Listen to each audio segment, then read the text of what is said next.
school itself for they got a little GoFundMe bank account in Liberia called you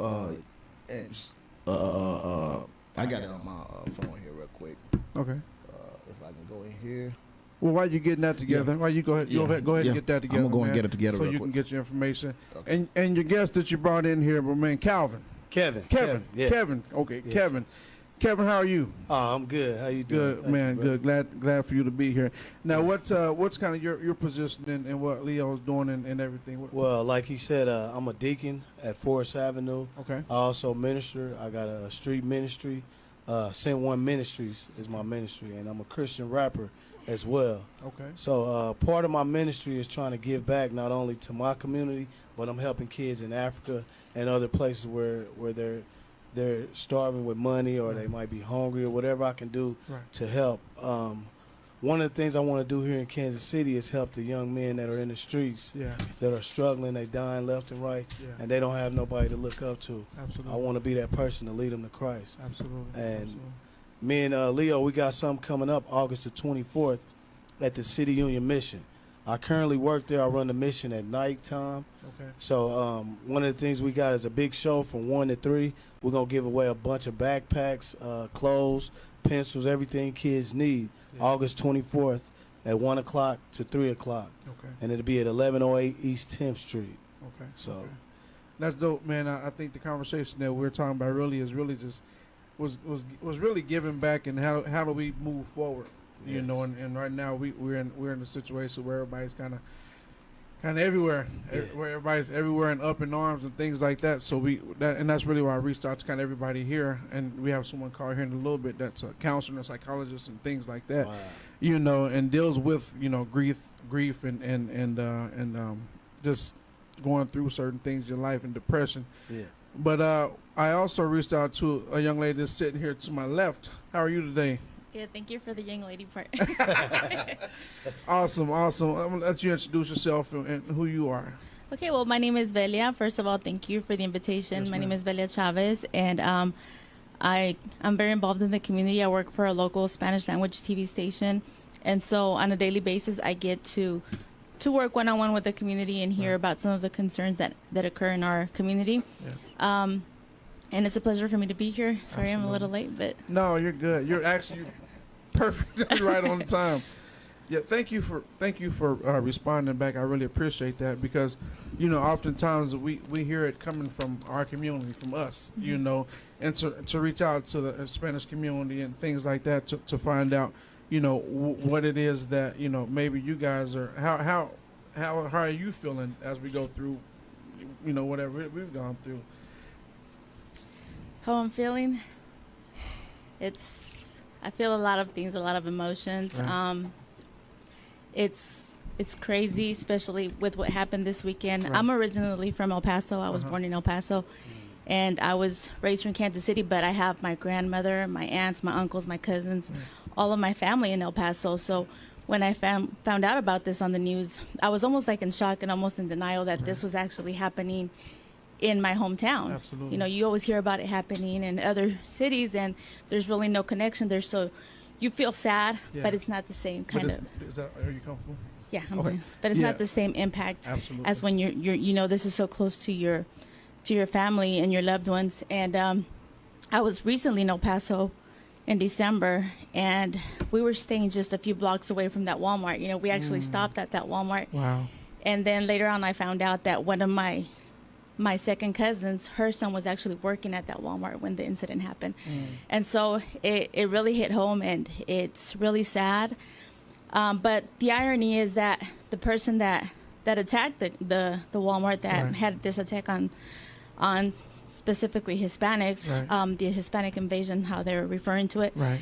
The irony is that when I go back to El Paso now, back in the day when I was living there when I was a kid, it was like mostly Hispanics there. And now when I go, it's actually more diverse than it's ever been. So it's actually like, how is this happening? We've come a long ways. Absolutely. We've evolved, and it's actually a more diverse city, but it's being attacked just because it's on the border. And up until this point, El Paso has been considered one of America's safest cities to live in. Yeah. And so, Yeah, that's funny you said that, because that is true. You know, oftentimes when we sit there and we say, talked about the different communities and things like that, it's like, you know, obviously in the inner city the crime is a little different than in the suburbs, things like that.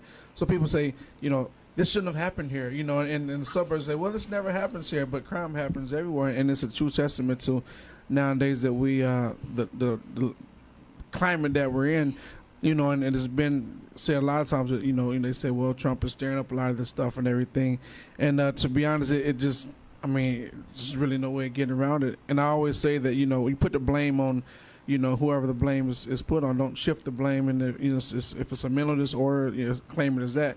If it's somebody that's just an evil person that's out to kill people with a premeditated motive, then call it what it is. You know, it's not mental illness. It means he's a terrorist.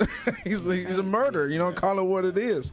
You know, I think right now is the time that we have to pull the shade back and just call it for what it is and leave it at that. Leo, did you get the information, brother? Yes, I did. Okay, go ahead and tell us To donate to the kids back home, they got their own bank account, which would be UBA Bank. The SWIFT code account would be CITIUS33. The account number is 0210000089. Once again, the SWIFT account would be C as in cat, I as in Isaac, T as in Tom, I as in Isaac, U as in Uriah, S as in Sam, 33. That's a SWIFT account. There it is. If you got some more questions to ask me, and I got a lot to answer for you. There it is. That's kind of Leo. He's, like I said in the beginning of the show, he's from Liberia, and he's reaching back to his community. He's helping his community. They're starting a school for the kids and things like that, and asking people to donate to get the school together, and also for the education of the young people that are there. So, man, I'm gonna keep on calling you Calvin, man. Kevin. I don't know why you want to call you. I'm just Kevin. That's Calvin. So, what is your hand in, and what is it? You said you're a minister, and you know you've been from the streets. Right. Yeah, You know I what I'm started in the streets. We actually used to do secular music together at one point, and we began. God transformed my life about 5 years ago. I was rapping with people like Lil Scrappy, Young Jeezy, and I was just caught up in the drugs and stuff, and I got tired of that old life. Yeah. And God put a calling on my life, and I gave my life to God, and He just began to open doors for me, and He put this name, Sent One, in my heart. It comes from Isaiah chapter 6, verse 8, where it talks about God saying, "Send me, and I'll go." Is it there one that will send me? Yeah. And I will be that one that I want God to send. Yeah. Wherever He send me, I'm willing to go. Yeah. So I talked to Leo once I got my music started, the ministry. I said, "Hey, man, is there anything I can do for the people back in Africa? You know, our people." He said, "Man, we actually building a school." I was like, that was right on time. Yeah. And then I told him what I was doing, and then we linked up our first actual show. We did a gospel fest on 53rd in Brooklyn. Roughly a month ago. We was invited to that. That's that one. Yeah, and it was really nice. Nice. God really blessed it. So that's good. Yeah, it takes everybody, man. I think right now it's time to pull together, not pull apart. Yes. You know, and I know when you know Donald Trump, when President Trump's, you know, having people want to respond to 45 or whatever, want. But when he was in office, you know, one of his goals was to build the wall. You know, and I always say that he physically didn't build the wall, but what he's doing is he's building barriers between people. You know, and if he can build if he can build barriers between people, where it be. If he can, you know, build it between the Muslims and Hispanics, or the Asians and the blacks, if he can build, if those walls can be built, you know, using, you know, just hatred, man. You know what I'm saying? If those walls can be built like that, then you don't need to build a wall, because you've already built those barriers inside that person. Deep. You know what I'm saying? Right. And in one way is, you know, and I always say the thing, you know, is divide and conquer. You know what I'm saying? If you can divide the people, then you can take the people and pick them off. Go ahead, brother. What you gonna say? You know, that's so funny for you to tell the president. Right now, they got a lot of stuff going on in Liberia right now. Liberia is if everybody can Google it, it's actually like dead as United States. Yeah. Okay. Right. It's the free slave that left from here in 1847. That's how Liberia becomes to be. Yeah. And right now, the president we got right now is named George Weah. Okay, he doing his best to bring the country together. Yeah.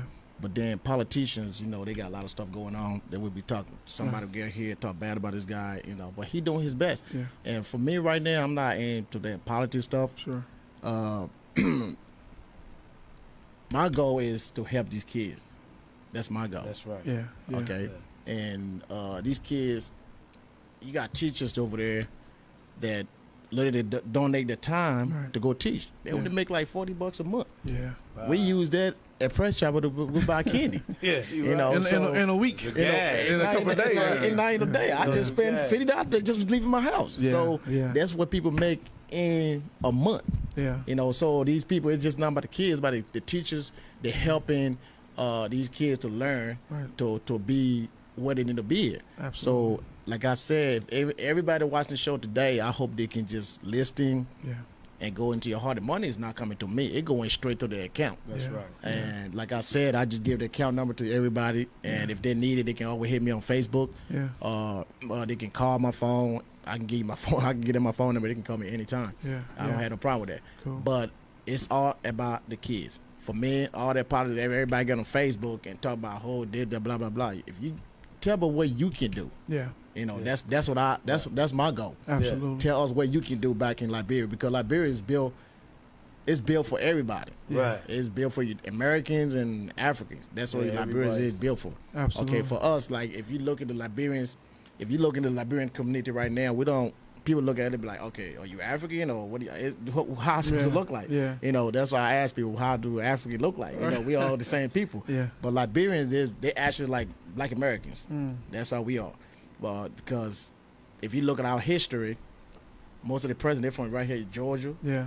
South Carolina. Yeah. Yeah. You know, that's where they're from. Ah, So that's they're all Liberians. Right. They are Americans. So it's just like when they were free from here, that's how you got places like, you know, the Virgin Island, Brazil, places like that. They went back to Africa. They found a little green place, and they made that their own home. Yeah. So we got a lot of connection with United States and anybody in Africa. Yeah. So if everybody can listen, I mean, they can put their little 2 cents in there. They can help their little school and try to do their best and Absolutely. help them. Absolutely. There it is. That's for sure, man. So what is the response from the Hispanic community? Is you know, I know how we feel about when you know, us as, you know, African Americans, we hear, you know, things as far as saying, you know, call us bad people and thugs and things like that. You know, I actually had a kind of a argument or kind of a debate with a pastor. You know, he was talking about when, you know, Trump made the comment about, you know, Hispanics bringing drugs into the community. You know, and I said, you can't blanket say everybody, man. Right. That's just like saying you know, black people are thugs. That's everybody. No, it's not Right, true. And and we actually went back, and it bothered me that he was saying, well, not all of them, most. I said, you can't even say most of them. That's true. You know, so in fact that debate was last week. You know, it got pretty heated. So, so what is your how y'all feel about that? Well, Basically. well, since I'm speaking on behalf of all Hispanics, no. I'm gonna try to incorporate what I've heard from the community, Yeah. what I see like on Facebook and from friends and things like that. And I know when it first started happening, when he first started talking about Mexicans being rapists Right. and drug dealers and things like that. Well, obviously everybody was upset. Everybody was outraged that this is how we were being labeled. You know. Is it true that Mexico exports drugs to the United States? Yes, it's true, but that doesn't mean that all Mexicans bring drugs to the United States, or that they're all drug dealers or they're all criminals. And if they do bring it, who wants it? Who pays for it? Who wants them to bring it over here? You know what I mean? But go ahead. I'm sorry. I just had to throw that in there. There's a demand. There's for a it. demand for it. Come on now. Okay, go ahead. I'm sorry. Yeah. That's clear. There's a demand, and so Yeah. hey, I'm not in it. Yeah. Well, no, I mean, there's so many people that come to this country to work, You know, there's a lot of people that work in construction, that we have doctors, we have lawyers, we have people in the community that you may see them at a hotel cleaning rooms, but back in Mexico they had a degree in law, they had a degree in medicine. My husband, for example, he's a engineer in computer science in Mexico, but when he came to the United States, he couldn't practice his degree, so he works in construction. And so there's all these stereotypes that, you know, Mexicans that come, they're ignorant and they don't know how to do anything better than to just work in these you know, low paying or not so glamorous jobs. And the truth of the matter is they're educated, the majority of them are, but you come and do what you have to do, you know, because when your degree isn't worth anything here, you know, for you to, you can't come and say, I'm a doctor, I want to be a doctor in the United States. You have to go through the degree again. You have to go back to college and take the American courses for it to be valid. So how do you all of a sudden throw away all your studies and then come and pay all this money again? So then you just do what you have to do because you're here to survive, to provide for your family, to send money back home, so you don't have time to go back to school. And plus learn the language. Plus learn a whole new culture. While you're trying to provide for your family, you're having to learn a whole new culture, a whole new language, a whole new way of life. But then you know, you may have kids or you may have a spouse. You know, you get hungry. You know, you sort of live. Go ahead. And a lot of times I hear people say, well, if you're going to come to the United States, you need to learn English. Till this day, I haven't met a Mexican who came to America without the intent of learning English. Gotcha. I'm glad you said that, because I've heard that a lot. Yeah, it's not that easy. You know, it's easy to say learn the language, but it's not easy to learn.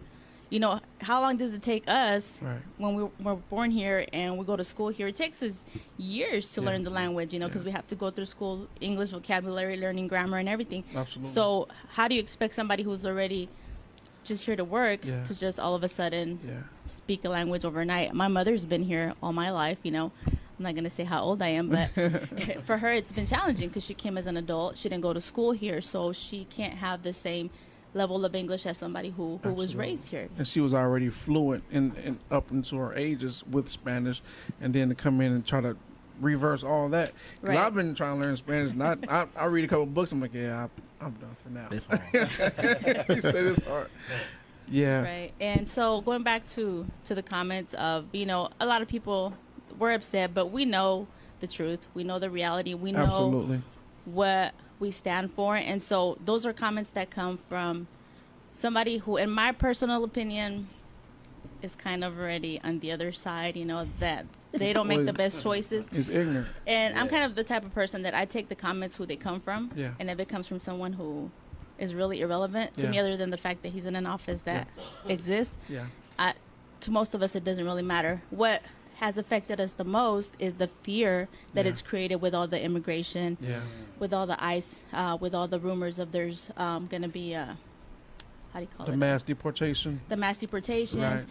And it's affected the Hispanic businesses because, for example, in Wyandotte County, in Kansas City, Kansas, where we have that little area on Central Avenue, that corridor where it's mostly Hispanic businesses, when typically on Sundays, it's the place to go. You see all these cars, all these families cruising back and forth, doing business in this area, you know, helping the economy in our communities. Then now they're scared to come out on Sundays. And so now it's like a little ghost town again. And so it has a huge impact in our communities financially. You know, when there's no business, well, then the businesses have to lay off employees. Absolutely. And so it has a trickle-in effect that it has an impact overall. For example, this Walmart situation today, as I was scrolling through my news feed, I hear people commenting about how they need to go shopping for school supplies, but they're scared to death to go to the store to buy school supplies for their kids. And so it's really sad. It's really sad. And you know, even I am like, okay, well, I'm not going to go to the Walmart where all the Hispanics go. I'm going to go to the one on the other side of town. On the other side of town. Where I'm not like... Might be the worst one to go to. No, I mean, it sounds silly, but at the same time, these little thoughts start popping into your brain. Where can I go? Where can I not go? Where am I safe? Where can I go with my cousin, who maybe my cousin is not here legally? Can we go to this place without him being the target? And so it's even one of the comments that I read about in El Paso, that there may be more victims that haven't been accounted for, but due to their immigration status, they're afraid to go get treatment because they don't know if they're going to get deported. So all these kinds of things, you hear that. Yeah, that is tough, and that's something why, like I said, I really reached out to you because, like I said, we know how we talk in our circles, but we don't hear a lot of time how Hispanics talks and how you guys talk in your circles and things like that, and I think there's a time where you can either have a sense of pride and know what you stand for and know who you are, or you can fall apart and just internally think that I might be a bad person, and I think what it sounds like to you is just like your community is kind of sticking together since it's become a sense of pride because you know who you are and you know from which the source comes from. It's interesting because it can bring us together, but it can also separate us even more. For example, just like I don't like for us to be categorized and all be lumped into one category. There was a lot of comments, like all terrorists are white, therefore all white people are terrorists and all white people are racist, and that's not the case. And so I actually put a comment on one of my social media saying, let's not get carried away. Not all white people are racist. They're not all terrorists. There's a little bit of everything in every culture. Violence comes in all colors. Good people come in all colors.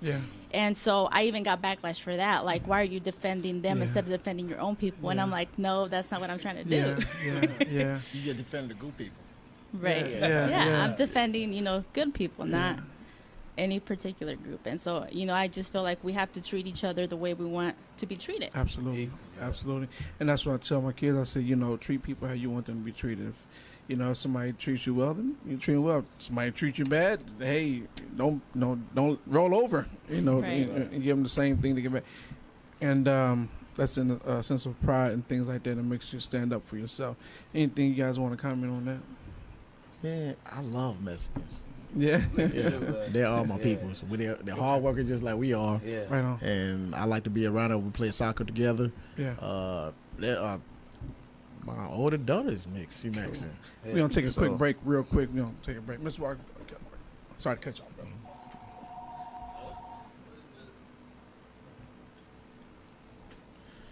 KUAW Radio.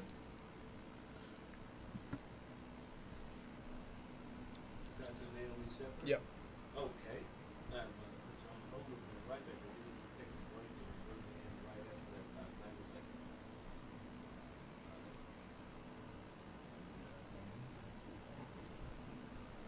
Okay, so.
All right, we are back in the studio. Thank you for staying with us. Thank you for tuning in.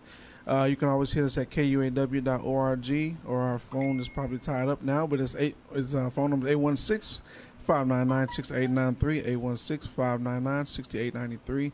Once again, this is Chris with Street Therapy KC. we had a panel. We were talking about Liberia and things like that. How you can reach out to Liberians and help with funding and schooling and things like that. And we're also talking to. You pronounce your name? Velia. Velia.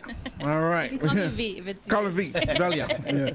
Yeah. Reach out to Ms. Velia about just what the response is in the Hispanic community, and she's from El Paso, lives here in Kansas City or Kansas, but just wanted to kind of get a brief synopsis of what's going on. We also have on the phone Dr. We also have Dr. Campbell. She's on the phone here. Dr. Campbell, how are you today? Actually, it's Dr. Shepard. Shepard, I'm sorry. I'm doing Dr. Shepard, how are you? I reached out to you earlier, and I know you're a counselor, but I want to know that, the situation that we're in right now and the climate that we're in as a nation or as a communities, I wondered if if we're going through a time warp, or we got is mental illness on the rise, or is it people are going through depression or hurting, or is it just pure evil?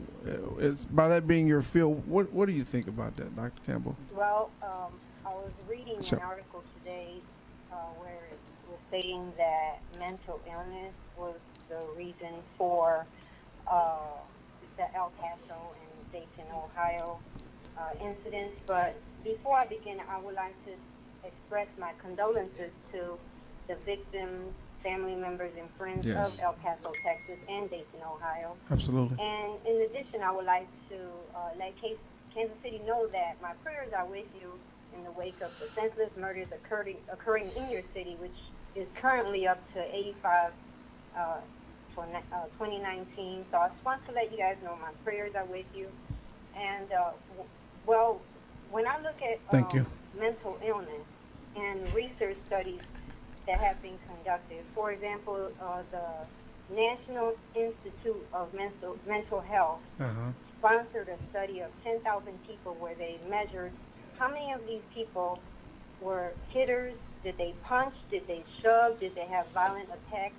And out of the 10,000 people, it was somewhere between 3 to 5.3%, with the exception of the ones that had suffered from schizophrenia or extremely bipolar. Uh-huh.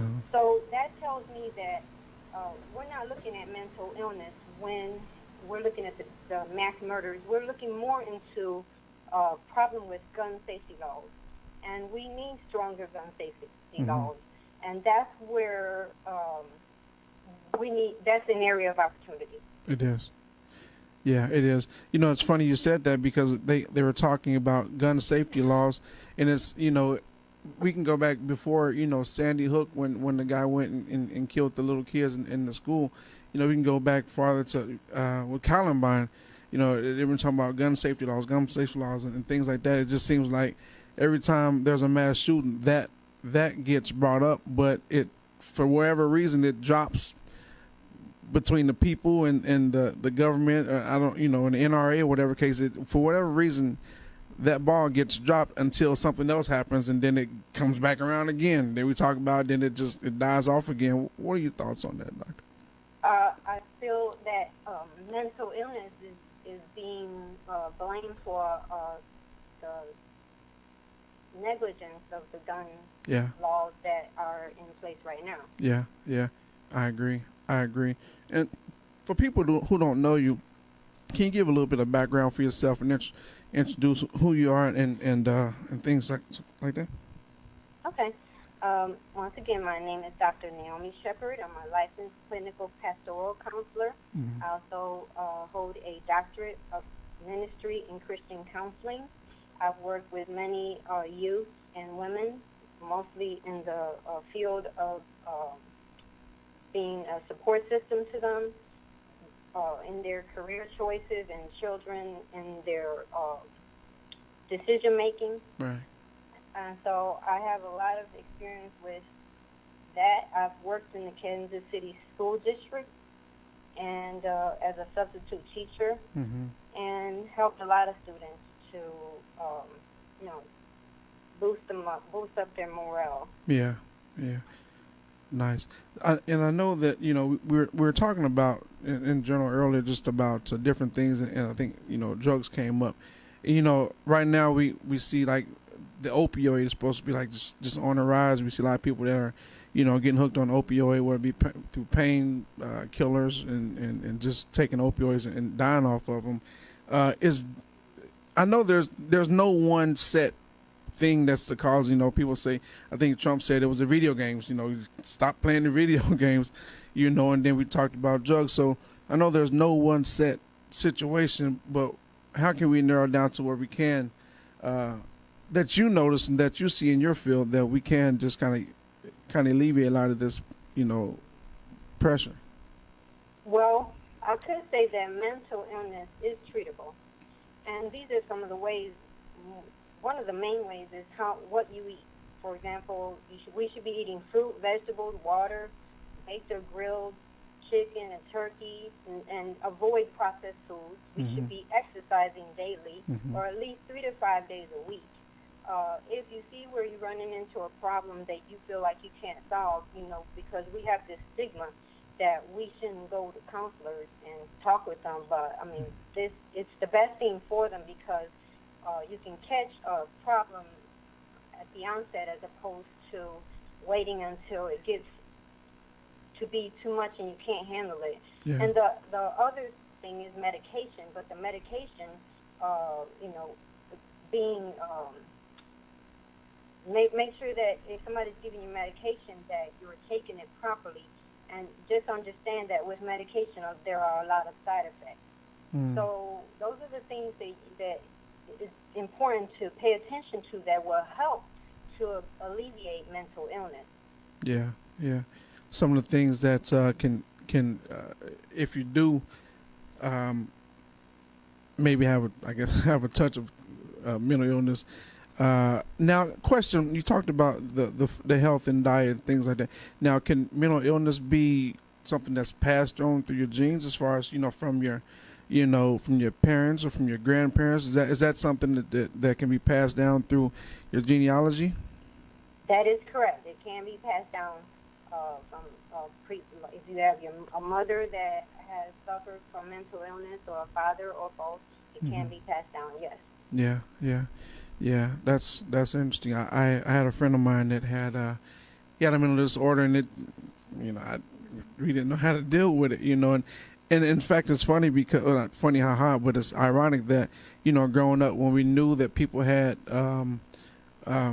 health issues or mental illness, we called them they're the special ones, or they're a little crazy, or they're a little touched. Like, that's my crazy uncle. Right. And it was funny, because we didn't understand it, but I guess now that we realize that it's really becoming a major problem, because it is getting unchecked and unnoticed, that it's also it's becoming dangerous, more and more dangerous, and so now it's not funny anymore. That's true, and there is a wide range of conditions that affect mental illness, which include your mood, your thinking, and your behavior.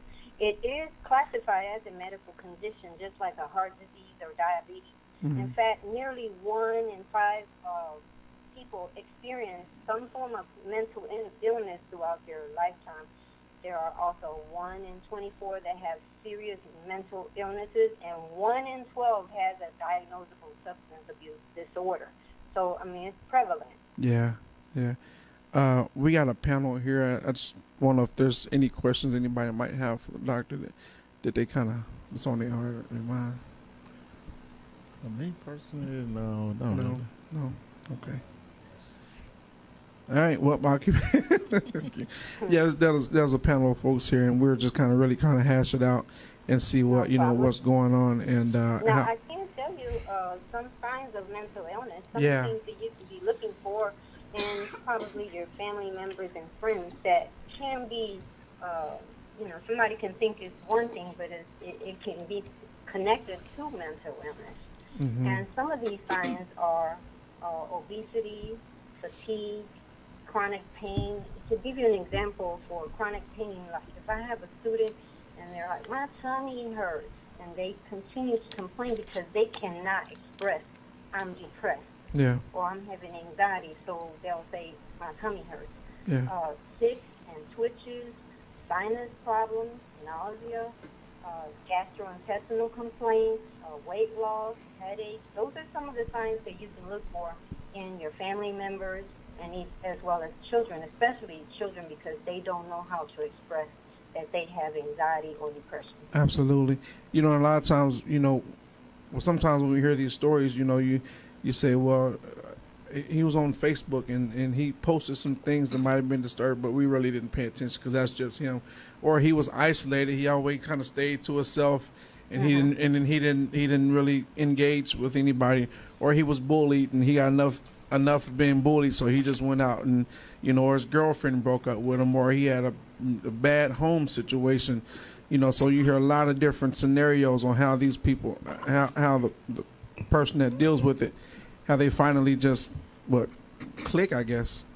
Right. Well, I'm happy you brought that up because one of the research studies also indicate that 80% of people that have committed suicide have given a warning to their family member or friend. Right. And to me, every threat should be taken seriously. Right. Also, there's for the National Suicide Prevention Hotline, their phone number is 1-800-273-8255. If you feel that you are not, if you're feeling hopeless, Yeah. and you feel like you don't have any other choice, just make that phone call and talk with someone. I also would like to give you some of the signs of people that are suicidal, which include excessive sadness, hopelessness, sleep problems, a sudden calmness after a period of depression. So that means that they have resolved what their decision is, and they are ready to make that next move of suicide. Yeah. If they're withdrawing, or they change in personality or their appearance, if they self-harm, or they have recently threatened to commit suicide, those are some of the signs that should be taken seriously. In addition, the most people that commit suicide are teens, young adults, and elderly. Women may attempt to commit suicide, but more men will follow through.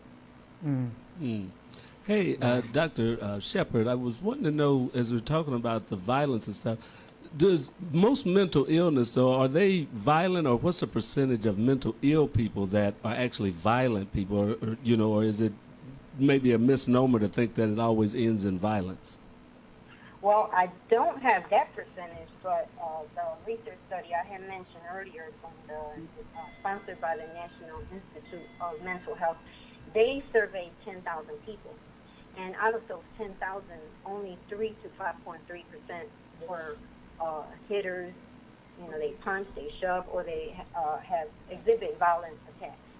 So it's a very low amount. Just say, for example, a lot of the people that are being targeted,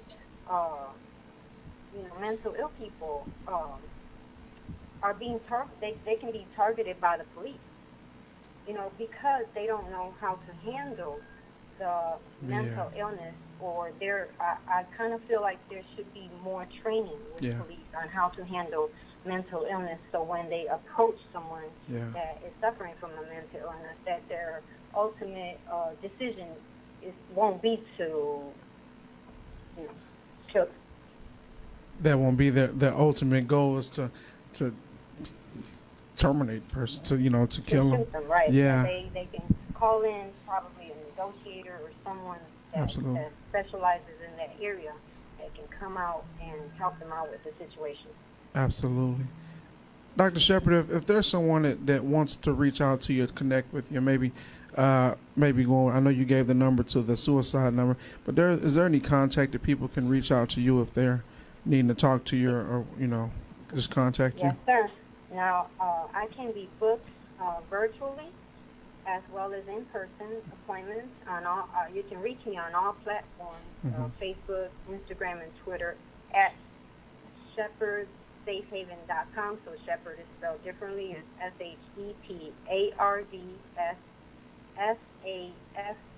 SHEPHAVEN. In addition, or you can look at my website, same spelling, shepherdsafehaven.com. Nice. Thank you so much. We're gonna move to another segment, but thank you, Dr. Shepard, for calling in. We appreciate it, and we're gonna keep you posted. And hopefully, we can reach out to you in the future and just kind of get some updates, and also get some more of your knowledge and experience, and so we can Yes, sir. kinda Thank you for get through having me, this. and I'm hoping that possibly you can come back in reference to helping the children. They're just starting school to Yeah. deal with anxiety and Yes. all of that. So just give me a call, and I will be available to you. My prayers once again to Kansas City. God bless you. Thank you so much. God bless you. Thank you. Bye.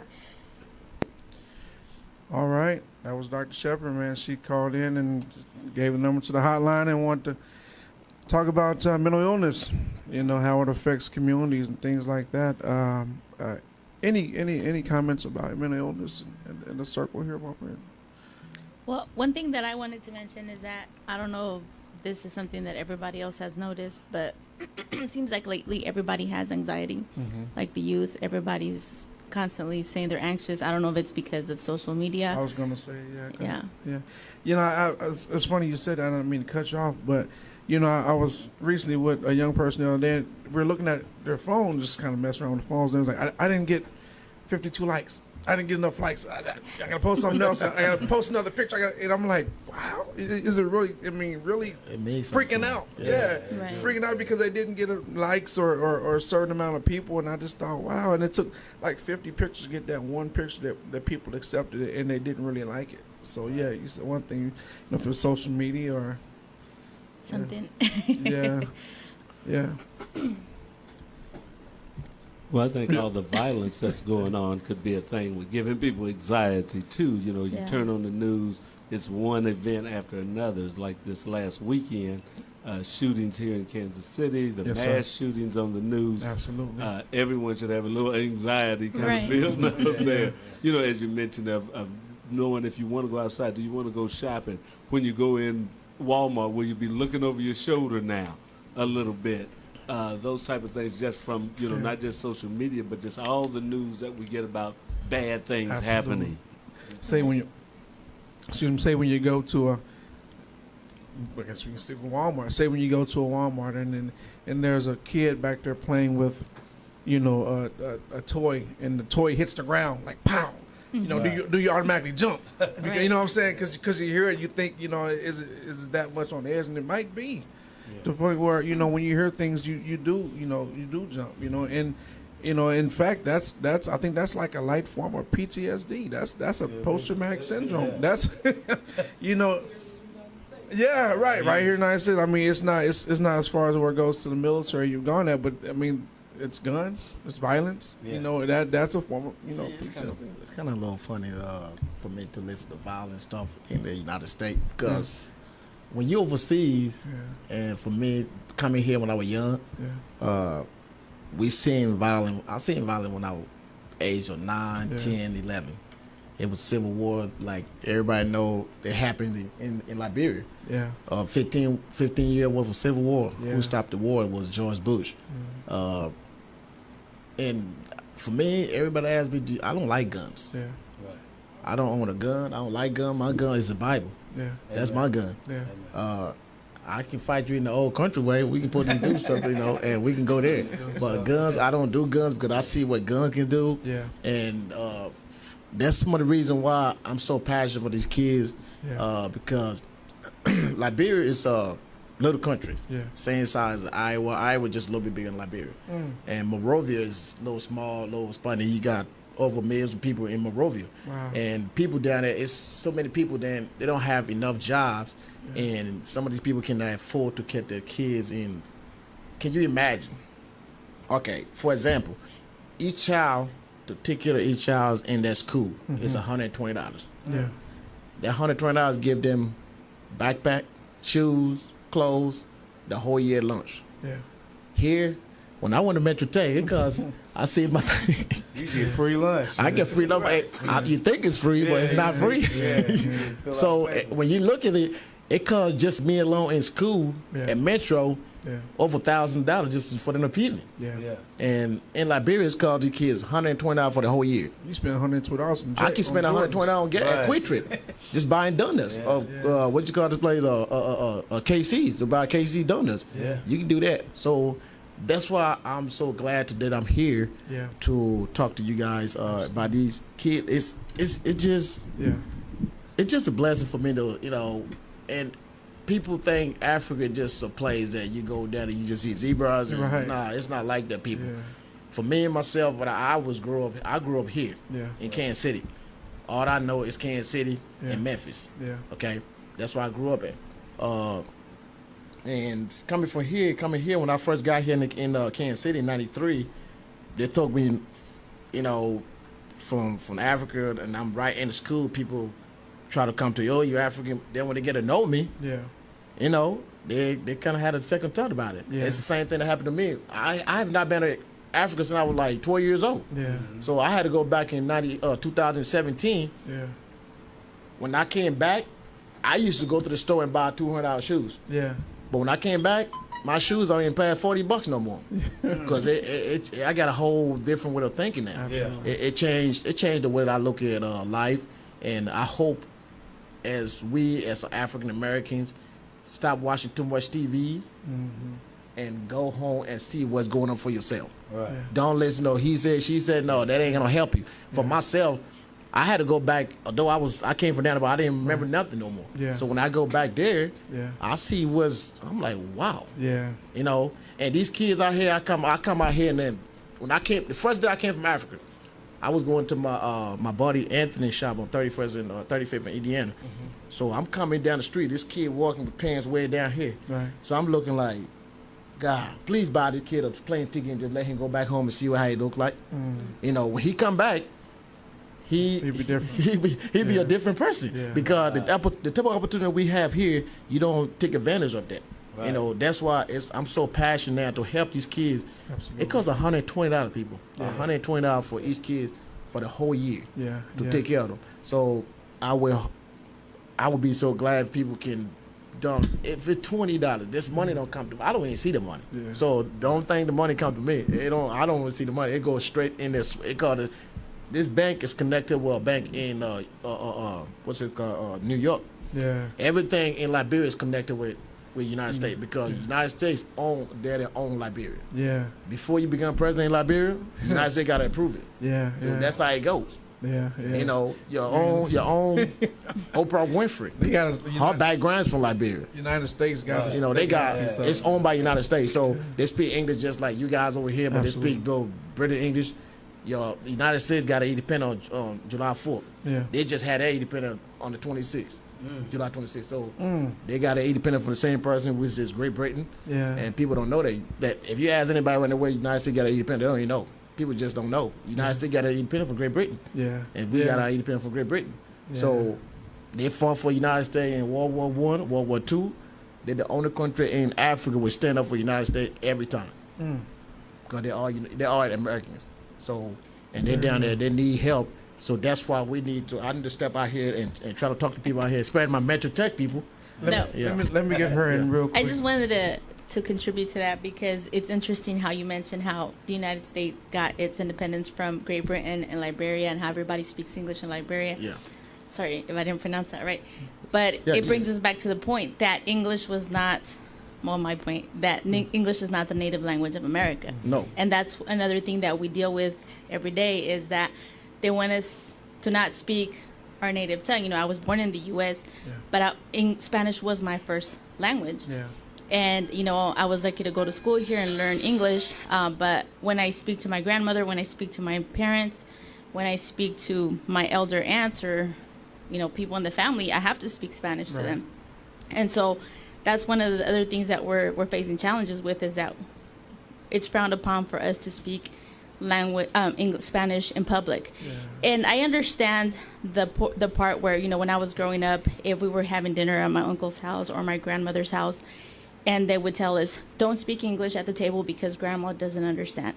So I understand that aspect of where if we're out in public, we have to be respectful of those who don't understand what we're saying. But at the same time, I have to be able to communicate Absolutely. in a respectful manner Absolutely. with my family members as well. So it's kind of like we're kind of stuck in the middle with that, but I don't have any intentions of unlearning Spanish. but it's interesting how. You know, like she One was second. just, How can people reach out to you if they want to reach out to you as far as connect with whatnot? Well, I have a Facebook page that they can reach out to me, which is Belia Live, BELIALIVE. That's like the one that I have for public, for everybody who wants to contact me. And I also have another one called Belia KC. So you can contact me on those as well. Okay. We're running short on time, so I want to kind of get that out there. How can people reach you, Kev? You can reach me under Kevin Morgan under Facebook, or you can go to Sent1, SENT1. And I just really believe it's about unity. Yeah. You know, yeah. that's the big thing. Yeah. My wife's from the Philippines, and Leo, he cooks a great dish. It's Yeah. a fish dish. It's spicy, but you'll love it. I love different cultures. So it's all about unity for me. And I just dropped a single called Picture Me Rolling in Heaven. Yeah. You can catch that on Spotify, all the platforms. I'm actually working on a new single called Together We Stand. There it is. So That's thank it. you. That's it. Street Therapy. We'll see you next week. Thanks for tuning in. Peace. Bye. thank you. Thank you. Thank you.